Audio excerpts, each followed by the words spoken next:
Winston Churchill once said that American politicians will do the right thing after they have exhausted every other alternative, and the folks in Richmond, Virginia are just about to do that. As tackling gun violence remains top priority in Richmond, we have too many guns in the hands of too many individuals. Mayor LeVar Stoney announces the city is launching a gun buyback program where people can trade in their firearms for gift cards. The one-day event will cost the city $63,000, taking place at Liberation Church on August 20th. Here's how much you'll get. $250 for an assault weapon, $200 for a handgun, and $150 for a rifle. Does that compare to, I guess, how much money you could receive by selling these guns illegally on the streets? Well, first, Tyler, I've never bought an illegal gun, so I wouldn't know the price of how much an illegal gun costs. However, we can compare the gun buyback program to other programs across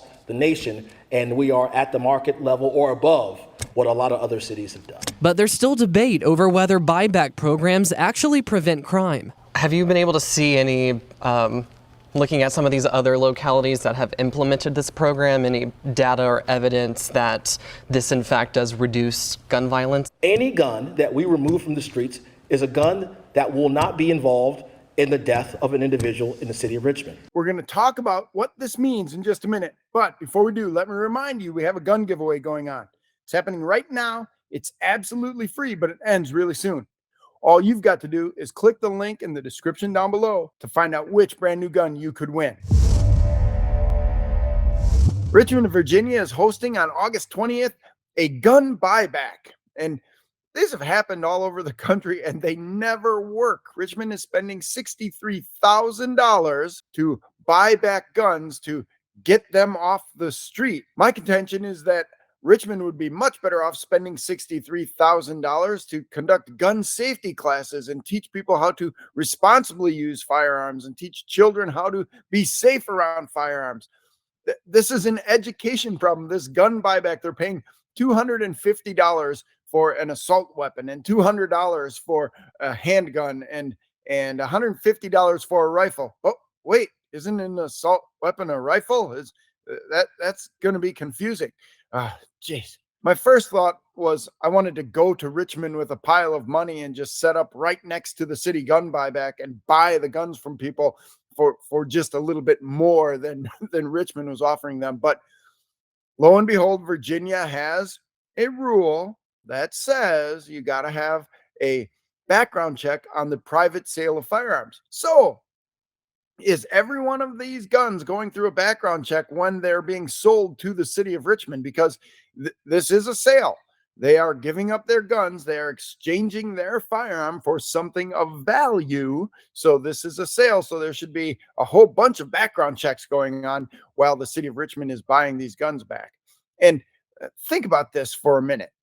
So they decided that they're going to give Walmart and other gift cards to the folks who are turning in these firearms because the city leader said Walmart doesn't sell guns. I checked the Walmart website. Half of the 4,700 Walmarts in America sell guns. So what they're doing is encouraging people to steal guns. That's what's happening. So they will give you $250, no questions asked, if you give them an assault weapon, or $200, no questions asked, if you give them a handgun. So you just need to show up with a gun and give it to them and get your gift card and go spend your money. This is just plain foolishness. It doesn't work. They even said in the press release they're not sure if it will work, but they know for sure that the guns they get off the street will never hurt anyone. Well, guns don't hurt anyone anyway. People hurt other people, and sometimes they use guns to do that. And the system just simply does not work. And for proof of this, what I would love the city fathers, the city leaders in Richmond, Virginia to do is take all of their crime stats for the last 90 days and then have a gun buyback, and then in 90 days check all of their crime stats again, and nothing will have changed. Nothing. They will have spent $63,000 for nothing, to do nothing. They're not educating anyone. They're not training anyone. They're not making any impact whatsoever on the root causes of crime in Richmond, Virginia.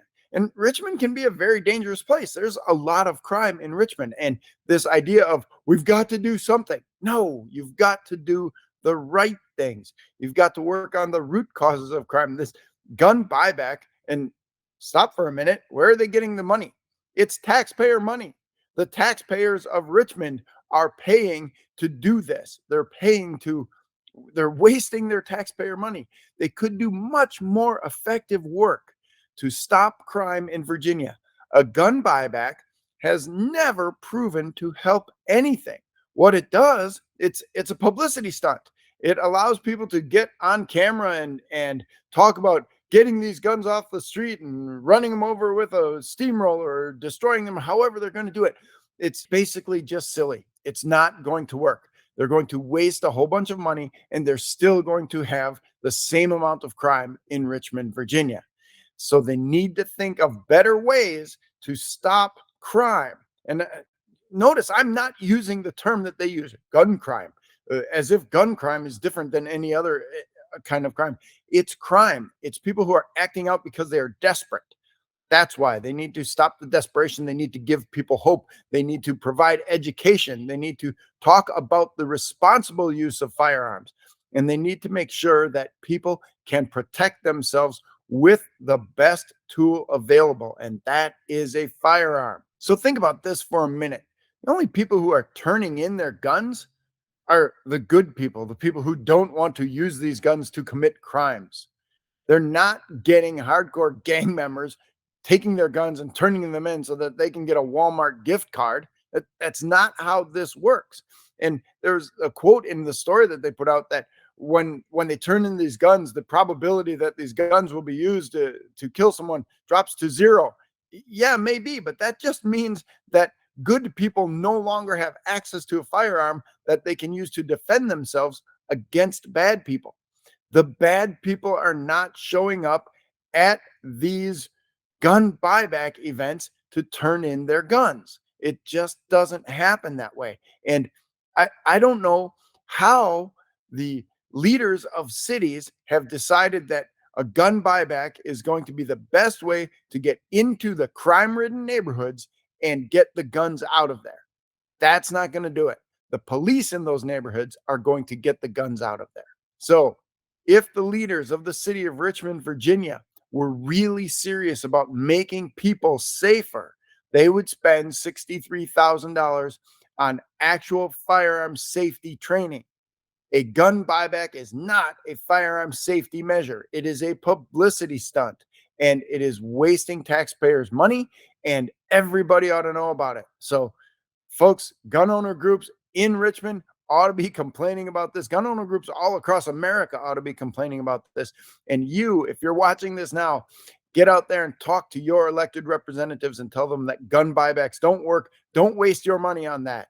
Spend the money on effective firearm safety training. That's what we need to do.